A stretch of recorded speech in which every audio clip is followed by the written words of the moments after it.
Hello बच्चों, कैसे हो आप लोग। आपका YouTube channel super target mathematics में हार्दिक स्वागत एवं अभिनंदन है। मैं आपके सामने ग्रेटेस्ट इंटीजर और फ्रैक्शनल पार्ट लेकर के इस वीडियो में आया हूं। आज के टॉपिक आपके सामने सबसे इम्पोर्टेंट टॉपिक, और पिछला वीडियो जो बालक ने नहीं देखा है मॉडुलस फंक्शन और सिग्नम फंक्शन, वो वीडियो जरूर देख लेंगे क्योंकि ये पड़ गया है बच्चों। तो अब यहाँ से देखिए मॉडुलस मतलब ग्रेटेस्ट इंटीजर और सिग्नम फंक्शन मतलब फ्रैक्शनल पार्ट।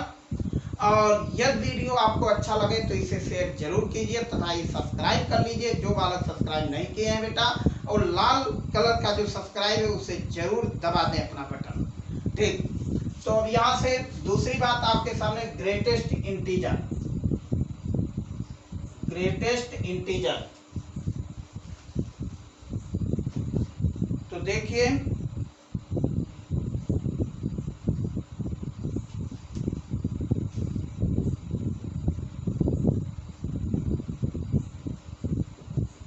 इंटीजर, इसे हिंदी में महत्तम पूर्णांक कहते हैं।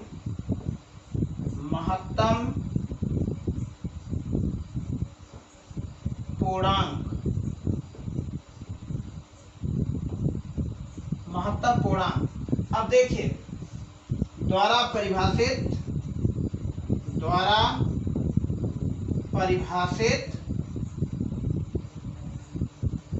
F of X is equal to greatest integer X. अब देखिए बच्चों मेरे जो ये साइन है आपके सामने, इसे हम लोग क्या पढ़ते हैं, ग्रेटेस्ट इंटीजर एक्स। लेकिन लिखते क्या है, पहला नंबर इसको जब भी हम लोग लिखते हैं लेस देन और इक्वल टू लिखते हैं। क्या लिखते हैं, एक्स। इसके पहले जो वर्ड आपके सामने होता है क्या होता है, इंटीजर। हमें जो भी लिखना है वो इंटीजर लिखना है। इंटीजर के मतलब क्या हुआ बच्चों मेरे, पूर्णांक। इंटीजर के मतलब क्या हुआ, पूर्णांक। और कैसा इंटीजर चाहिए, ग्रेटेस्ट इंटीजर।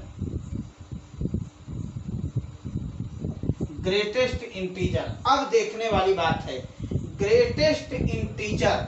अब जैसे मान लीजिए 5.6 का ग्रेटेस्ट इंटीजर हमें लिखना है, तो पहला नंबर यहाँ 5.6 लेस देन और इक्वल टू।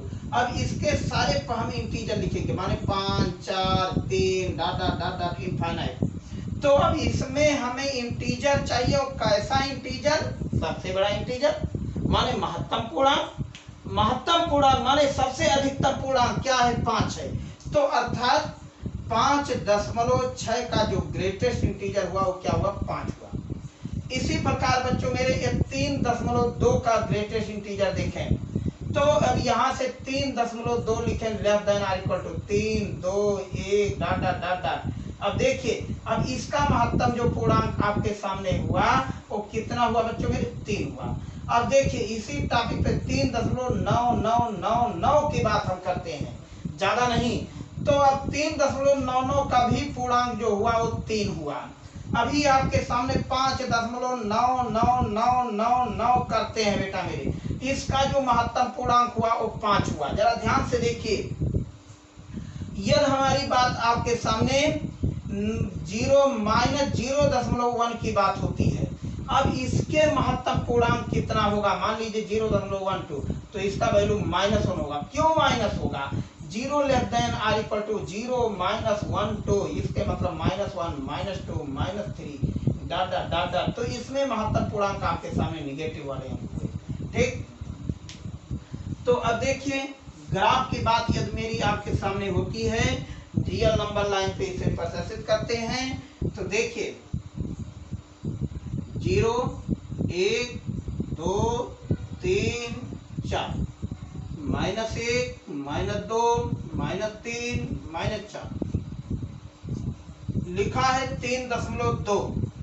3.2 यहाँ पे मान लीजिए है 3.2। अब इसका जो ग्रेटेस्ट इंटीजर हुआ वो क्या हुआ, 3 हुआ। ध्यान से देखिए ये पॉइंट ला करके इस पे छोड़ दिया, 3 पे छोड़ दिया, ये इंटीजर मिल गया। दूसरी बात 3.999 ये 4 के करीब में पहुंचने का कोशिश कर रहा है। 3.9999 ऐसे है। अब इसका जो ग्रेटेस्ट इंटीजर हुआ ये भी ला करके इसको छोड़ दिया इस 3 पर, माने कितना हुआ 3 हुआ। जरा ध्यान से देखिएगा। अब 5 दशमलव, यहाँ पर 5 है, यहाँ पर मान लीजिए 6 है, और यहाँ का पॉइंट 6 के बिल्कुल जस्ट करीब में 5.9999। अब इसका जो ग्रेटेस्ट इंटीजर हुआ वो क्या हुआ 5 हुआ। अब बात बच्चों मेरे आपके सामने 0.12, यहाँ पे बात आपके सामने हम लिखना चाह रहे हैं -0.12।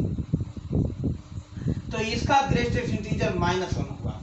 ठीक, तो इसी तरीके से हम लोग ग्रेटेस्ट इंटीजर को फाइंड करते हैं, और आज हम इसका ग्राफ बनाते हैं कि ग्रेटेस्ट इंटीजर का ग्राफ और डोमेन और रेंज हम लोग कैसे निकालते हैं। तो बच्चों मेरे एक बात ध्यान में रखिएगा, जब भी निगेटिव टर्म का आपका ग्रेटेस्ट इंटीजर पूछा जाए कि -5.999, तो इसमें एक हम लोग घटा देते हैं, -5 में एक घटाओगे तो -6 होगा। लेकिन यहीं पे कहा दिया -7.89 इसका ग्रेटेस्ट इंटीजर, तो बेटा 7 में एक घटा दोगे तो -8 हो जाएगा।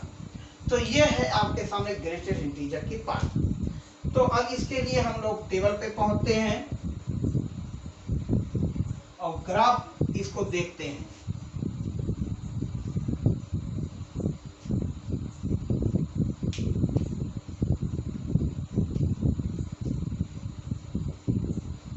Greatest integer yes,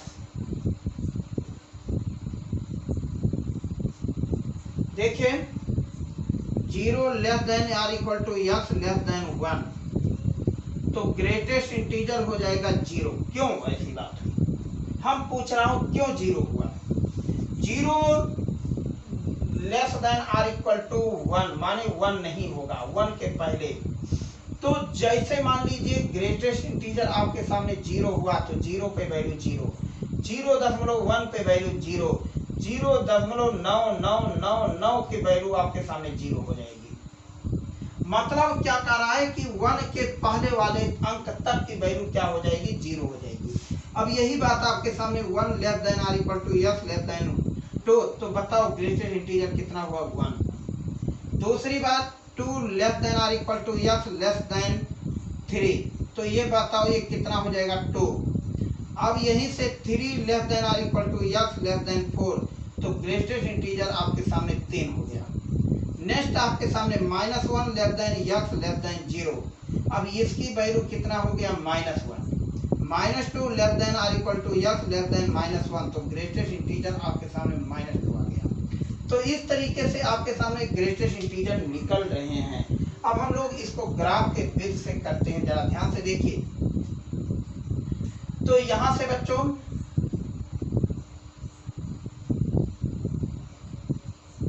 y o y dash yes dash o yes, देखिए 1 2 3 4 5, इसी तरीके से इधर -1 जरा -2 -3 -4,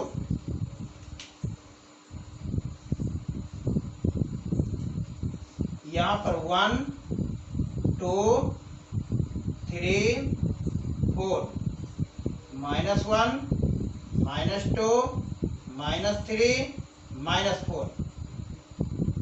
देखिए ग्राफ, इस लाइन का नाम है y equal to 0।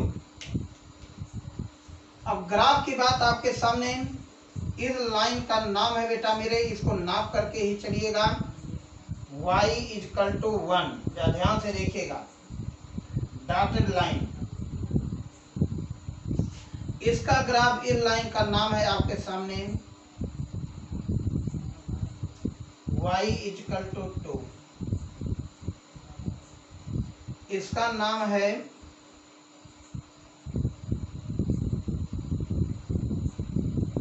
This is name, यहां से value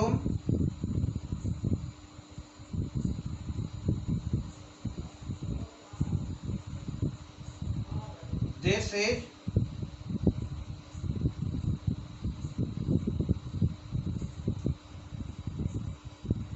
this place should be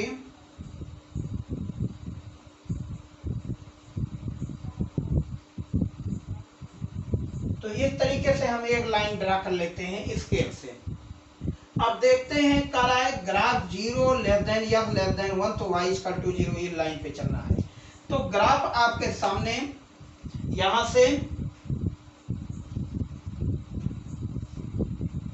तो क्या करते हैं 0 से ग्राफ चल रहा हूं, 0 से लेकर के चलता हुआ ग्राफ 1 पर नहीं होगा, 1 पे एरो हो गया।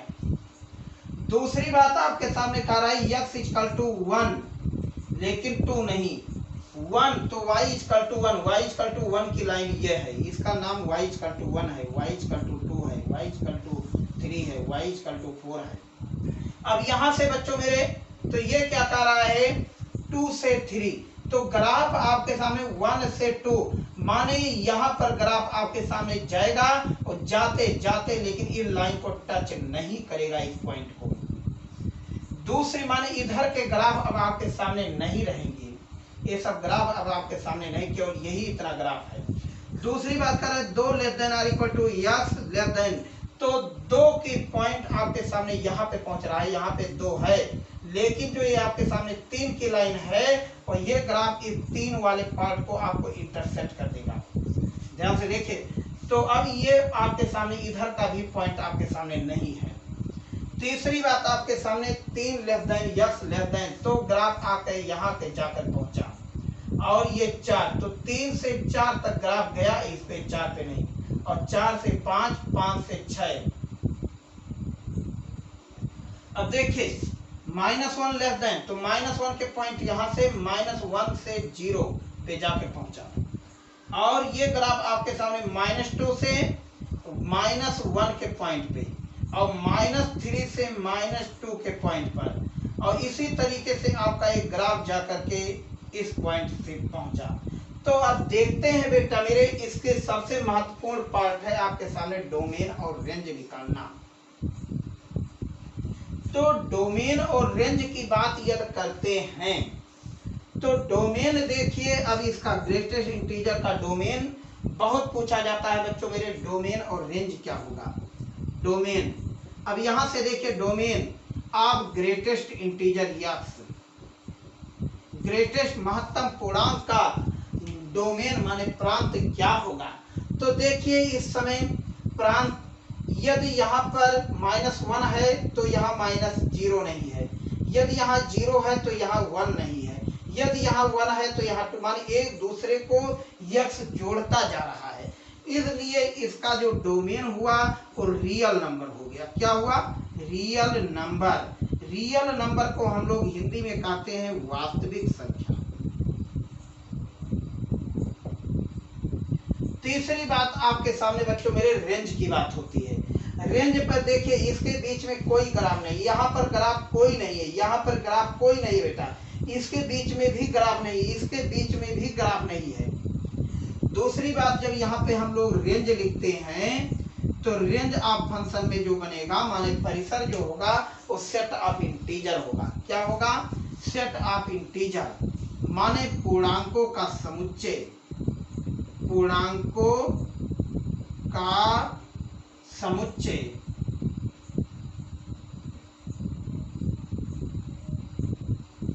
तो अर्थात जो इसकी वैल्यू हो गया 0 ±1 ±2 ±3 dot dot dot dot infinite. ध्यान से देख लीजिए बच्चों -1 भी है, -2 भी है, -3 भी है, -4 भी है, कहाँ तक जा रहा है इंटीजर तक। ये सारे जो भी पार्ट यहाँ पर हो रहे हैं इंटीजर की बात हो रही है।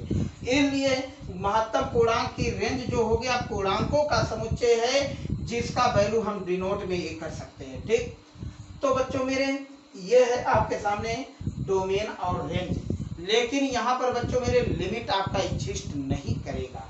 ये लेफ्ट हैंड लिमिट है, ये राइट हैंड लिमिट है। जब हम आपके बाद लिमिट पे करेंगे तो लेफ्ट हैंड लिमिट पर अब देखते हैं कि x इक्वल टू ये 0 है, x इक्वल टू 0 पे लेफ्ट लिमिट जो 0 है, लेकिन राइट पर जो देखा जाए बच्चों मेरे इधर का ग्राफ जो है 0 है लेकिन इधर का ग्राफ जो है 1 है। तो एक तरफ 0 एक तरफ -1, इस तरीके से तो दूसरी बात आपसे मैं कह रहा हूं कि पूर्णांकों पर ये कॉन्टिन्यूअस नहीं है, पूर्णांकों पर कॉन्टिन्यूअस नहीं है, माने लिमिट एग्जिस्ट नहीं करता है। इस तरीके से आपके ग्रेटेस्ट इंटीजर कंप्लीट हुआ। नेक्स्ट आपके सामने हम ला रहे हैं फ्रैक्शनल पार्ट।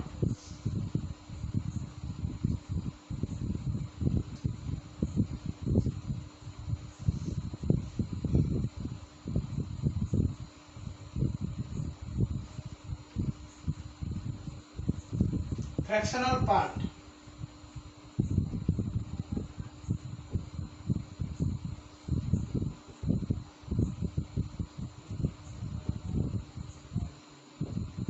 फ्रैक्शनल पार्ट माने दशमलव बिंदु का, दशमलव वाला बिंदु, दशमलव वाला पॉइंट, जिसे हम लोग p/q के रूप में लिखते हैं। q does not equal to 0, p/q belong to whole number, ये आपके सामने रहेगा। तो बच्चों फ्रैक्शनल पार्ट बी डिफाइन माने द्वारा परिभाषित,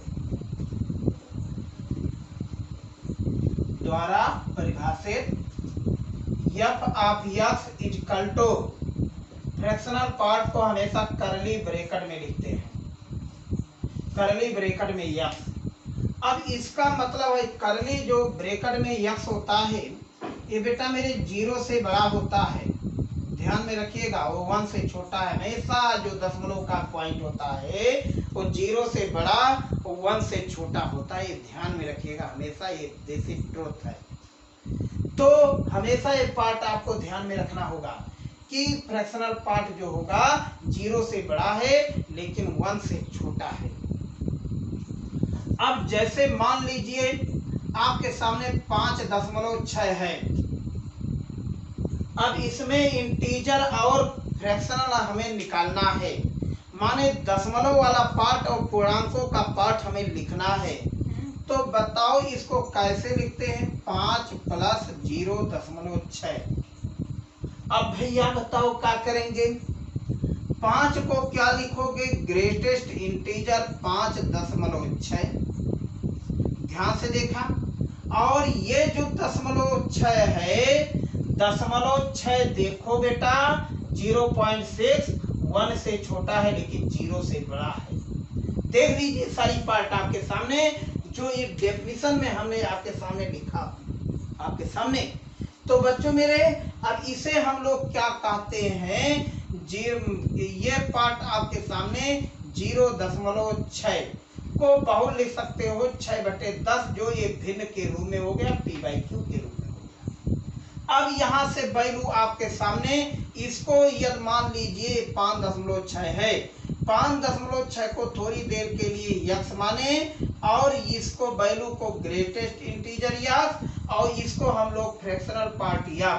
क्यों फ्रैक्शनल पार्ट x कर रहे हैं, क्योंकि फ्रैक्शनल पार्ट का मान जो होता है 0 से बड़ा होता है, 1 से छोटा होता है।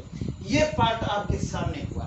अब यहाँ से हमें बेटा मेरे इसका मान ज्ञात करना है, तो बताओ इसको हम लोग क्या लिख सकते हैं थोड़ी देर के लिए, x minus greatest integer x equal to fractional part. ये टॉपिक आपके सामने आ गया। जो फंक्शन आपके सामने यहाँ डिफाइन हुआ, क्या डिफाइन हुआ, x minus greatest integer x। बहुत अच्छा खासा क्वेश्चन बच्चों इससे उठता है, IIT में उठता है ये क्वेश्चन आपके सामने। क्या उठता है क्वेश्चन की इसका डोमेन और रेंज बता दीजिए कितना होगा।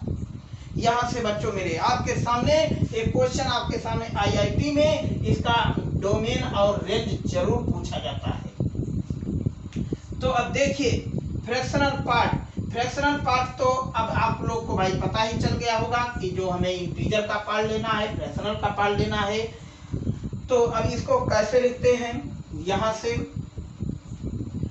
f ऑफ x, तो पहला नंबर हम लोग यहाँ पर x लिखते हैं, दूसरी नंबर ग्रेटेस्ट इंटीजर x लिखते हैं, तीसरी बात हम लोग बच्चों मेरे यहाँ लिखते हैं y equal to x minus, माने यहाँ फ्रैक्शनल पार्ट और फ्रैक्शनल पार्ट का मान x minus greatest integer x।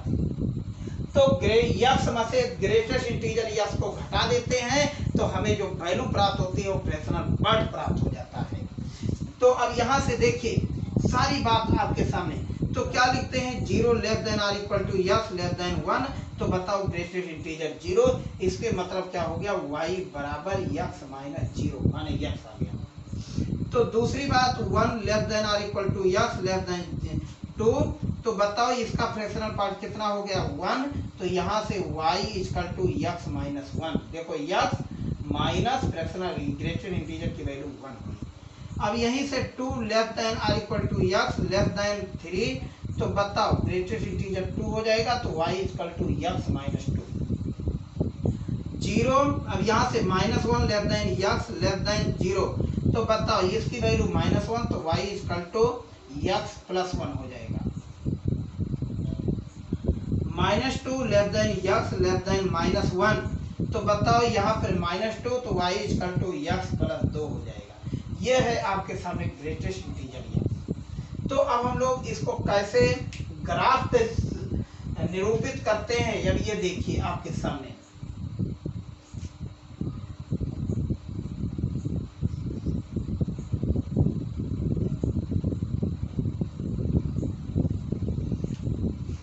ये चार्ट मैंने आपके सामने बना दिया। तो यहां से y o y dash x dash o x क्या लिखते हैं, 1 2 3।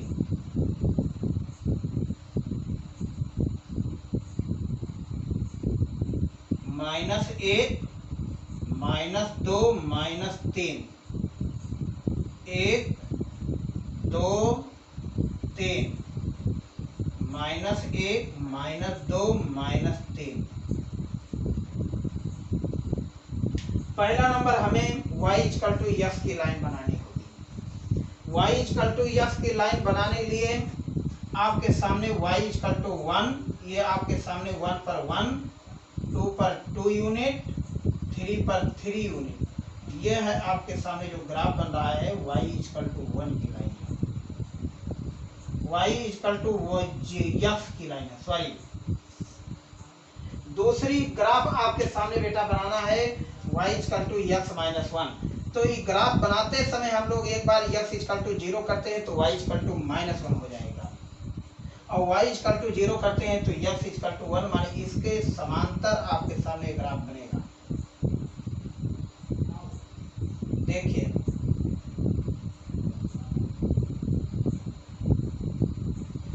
ये है आपके सामने ग्राफ।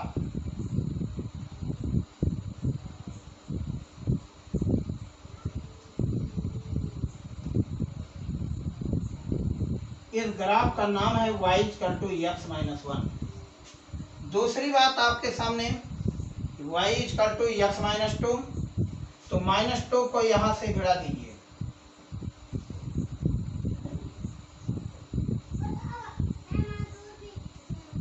-2 को -2 तक जाने दीजिए। इस लाइन का नाम है x माइनस 2। तीसरी बात आपके सामने x प्लस 1। तो -1 से इस पॉइंट को जाने दीजिए,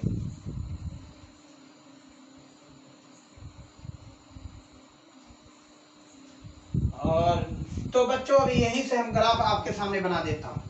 अब देखिए 0 less than x less than 1, तो x equal y equal to x। तो ग्राफ आपके सामने यहां से चला, देखिए ध्यान से, इस 0 से चला, जाते जाते जाते जाते इस 1 के श्रेणी पे आकर के रुक गया, माने ये पॉइंट आपके सामने नहीं हुआ। जो आपके सामने ग्राफ हो रहा है बच्चों मेरे, ये लाइन आपके सामने सीधी लाइन जाएगी, जो ये y बराबर 1 की लाइन है। दूसरी बात 1 लेस देन x, देखिए भी समय ग्राफ, ये ग्राफ आपके सामने इस पे जाकर पहुंचा, दूसरा इस पे जाकर पहुंचा, तीसरा इस पे जाकर, चौथा एक पॉइंट पे, और -1 से इस पॉइंट, इसको इससे मिला दीजिए, इसको इससे ज्वाइन कर दीजिए। तो इस तरीके से ये आपके सामने जो ग्राफ बन रहा है, यही ग्राफ आपके सामने जो बन गया, इसे हम लोग कौन सा ग्राफ कहते हैं, फ्रैक्शनल पार्ट कह देते हैं, ये सब पार्ट नहीं है। तो फ्रैक्शनल पार्ट के ग्राफ आपके सामने बन गया। तो देखने वाली बात अब यहाँ पर है डोमेन और रेंज का हम लोग कैसे पता लगाते हैं। डोमेन और रेंज, डोमेन तो आपके ऑल रियल नंबर है, क्योंकि -3 4 है तो 3 नहीं है, -3 है तो -2 नहीं है, -2 है तो -1 नहीं है, यदि -1 है तो 0 नहीं है। ऐसे ऐसे एक दूसरे को जोड़ते हुए चल रहे हैं, इसलिए इसका जो डोमेन आया, डोमेन को हिंदी में प्रांत कहते हैं। कितना हो गया बेटा मेरे, रियल नंबर माने वास्तविक संख्या हुआ। और बात हुई रेंज की, तो जो रेंज आपके सामने हो रहा है भाई, रेंज तो हमने बता ही दिया है, YH के अवयव को रेंज कहते हैं। तो 0 से 1, तो रेंज आपके सामने 0 पे क्लोज इंटरवल, लेकिन 1 पे ओपन इंटरवल, क्योंकि 1 को ये टच नहीं कर रहा है। तो ये इस प्रकार के आपके ग्राफ को हम लोग इसका डोमेन और रेंज फाइंड कर लिए।